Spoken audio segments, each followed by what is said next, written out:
আপনাদের সবাইকে স্বাগতম জানাচ্ছি আমি নুসরাত। শুরুতেই সংবাদ শিরোনাম। স্বাগতম আজকের বাংলা নিউজে।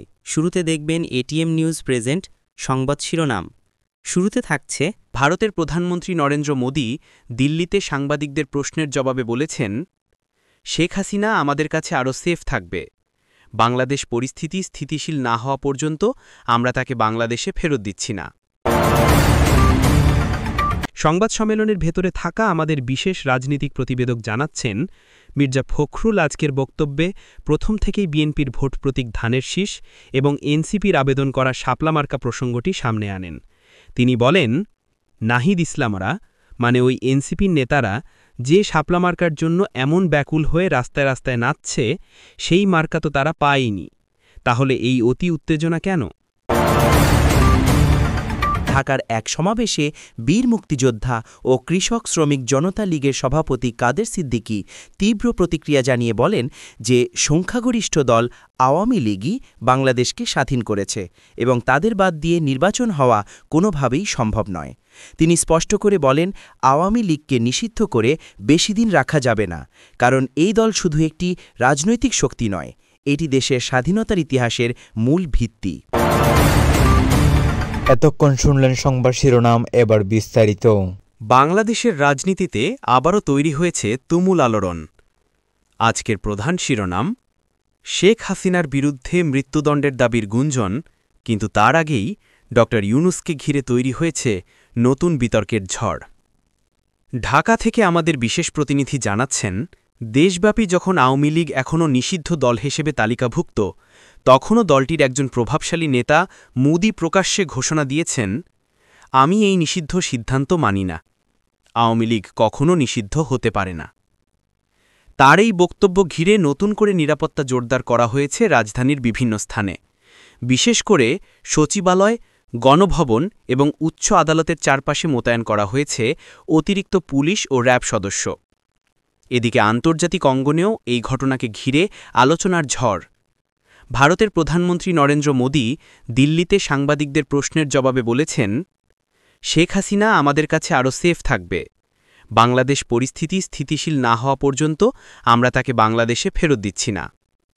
বিশ্লেষকরা বলছেন, মোদীর এই মন্তব্য দক্ষিণ এশিয়ার কূটনীতিতে নতুন উত্তাপ সৃষ্টি করেছে, কারণ প্রথমবারের মতো ভারত প্রকাশ্যে জানাল যে তারা শেখ হাসিনাকে নিরাপত্তা দেবে এবং প্রয়োজনে দীর্ঘদিন নিজের কাছে রাখবে। এর ফলে বাংলাদেশের রাজনৈতিক ভবিষ্যৎ আরও অনিশ্চিত হয়ে পড়ছে। এদিকে বিচার বিভাগ ও আইন মন্ত্রণালয়ের কর্মকর্তারা জানিয়েছেন, শেখ হাসিনার বিরুদ্ধে যে মামলাগুলো চলছে সেগুলো দ্রুত নিষ্পত্তির জন্য বিশেষ ট্রাইব্যুনাল বিবেচনা করা হচ্ছে। তবে আদালতের একটি সূত্র বলছে, মামলাগুলোর অগ্রাধিকার তালিকায় এখন ড ইউনূসের বিরুদ্ধে আনা নতুন অভিযোগগুলো উপরে উঠে এসেছে।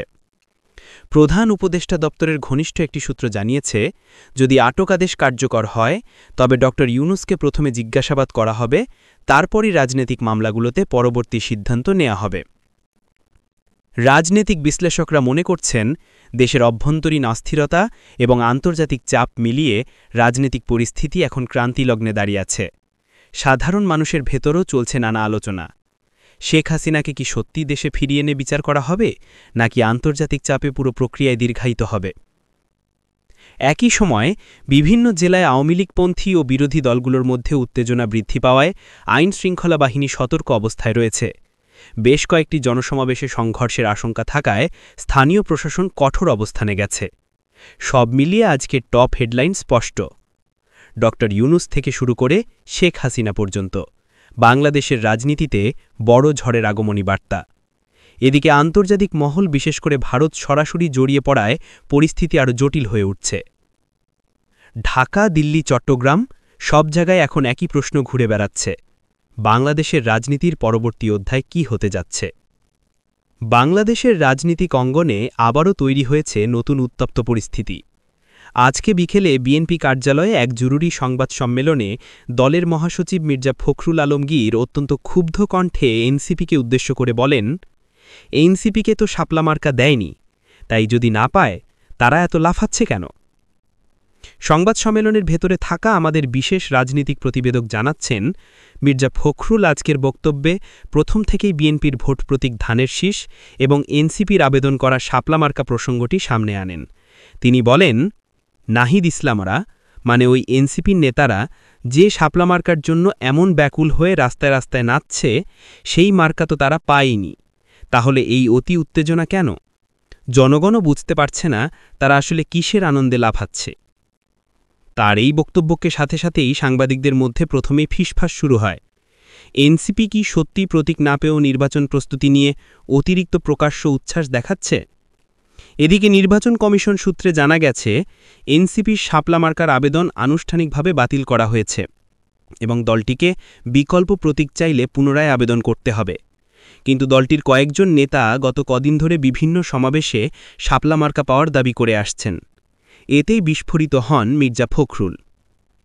তিনি আরও বলেন, দেখুন, নির্বাচন কমিশন কোন প্রতীক দেয়নি, তবুও এনসিপির কয়েকজন নেতা এমন ভাব করছে যেন আগামী নির্বাচনের হিরো তারাই। রাজনীতিতে শিষ্টাচার বলে একটা বিষয় আছে। প্রতীক ছাড়া কোনো দল আন্দোলন তো দূরের কথা, নির্বাচনেও দাঁড়াতে পারে না। রাজনীতিক বিশ্লেষকরা বলছেন, বিএনপির এই তীব্র প্রতিক্রিয়ার কারণ হল এনসিপিকে ঘিরে বিভিন্ন জেলায় সাম্প্রতিক যে তৎপরতা দেখা যাচ্ছে, সেটি বিএনপিকে অবাক করেছে। কারণ প্রতীক না পেয়েও এনসিপির নেতাকর্মীরা মিছিল মিটিং করে নিজেদের নতুন বিকল্প শক্তি হিসেবে তুলে ধরার চেষ্টা করছে। এদিকে এনসিপির পক্ষ থেকে এখনও আনুষ্ঠানিক প্রতিক্রিয়া মেলেনি। তবে দলীয় একটি সূত্র বলছে, আমরা এখনও বিশ্বাস করি শাপলা মার্কা আমরা পাব। বিএনপি অকারণে উত্তেজিত। এই পরিস্থিতিকে কেন্দ্র করে দেশের রাজনৈতিক উত্তেজনা আরও বৃদ্ধি পাচ্ছে। ঢাকার শাহবাগ, পল্টন, চট্টগ্রামের ২ নম্বর গেট সব জায়গায় কর্মী সমর্থকদের মধ্যে তীব্র আলোচনা শুরু হয়েছে। কোন দল আসলে প্রতীক পাবে? বিএনপি কেন এতটা ক্ষুব্ধ? এনসিপি কি প্রতীক না পেয়েও নিজেদের বড় দল হিসেবে দেখাতে চাইছে? সব মিলিয়ে আজকের টপ হেডলাইন স্পষ্ট। শাপলা মার্কা না পেয়েও এনসিপির অতি উচ্ছ্বাসে ক্ষুব্ধ বিএনপি। মির্জা ফখরুলের সরাসরি প্রশ্ন, লাফাচ্ছে কেন? রাজনৈতিক মাঠ তাই আবারও উত্তপ্ত। নির্বাচন সামনে রেখে প্রতীক রাজনীতি এখন সবচেয়ে আলোচিত ইস্যু। বাংলাদেশের আসন্ন জাতীয় নির্বাচনকে ঘিরে উত্তেজনার মাঝে ঢাকার এক সমাবেশে বীর মুক্তিযোদ্ধা ও কৃষক শ্রমিক জনতা লীগের সভাপতি কাদের সিদ্দিকী তীব্র প্রতিক্রিয়া জানিয়ে বলেন যে সংখ্যাগরিষ্ঠ দল আওয়ামী লীগই বাংলাদেশকে স্বাধীন করেছে এবং তাদের বাদ দিয়ে নির্বাচন হওয়া কোনোভাবেই সম্ভব নয়। তিনি স্পষ্ট করে বলেন, আওয়ামী লীগকে নিষিদ্ধ করে বেশি দিন রাখা যাবে না, কারণ এই দল শুধু একটি রাজনৈতিক শক্তি নয়, এটি দেশের স্বাধীনতার ইতিহাসের মূল ভিত্তি।